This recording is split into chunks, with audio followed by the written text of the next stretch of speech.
Welcome to Kenton Teaches. Enjoy the video. You begin by preparing the essentials.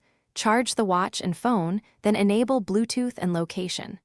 Once done, install the manufacturer app. Make sure to grant Bluetooth and location permissions so scanning works reliably.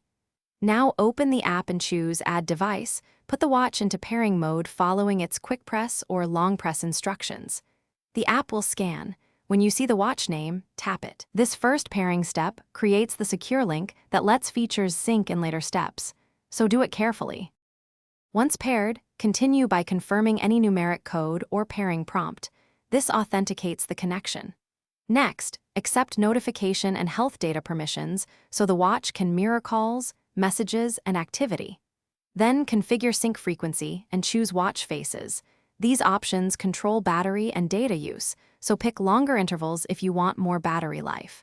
Make sure to enable specific app notifications you care about. Test calls and message previews now. Verify steps and heart rate data appear in the phone. You finish by installing any watch firmware updates. They improve reliability and add features, so apply them and then reboot both devices.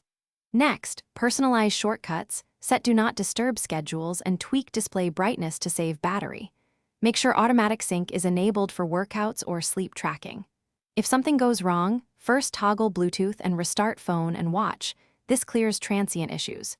If pairing still fails, remove the device entry in the app and rerun the pairing process.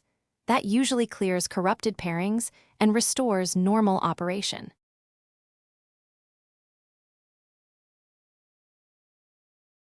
Thanks for watching. Please subscribe if this video was helpful.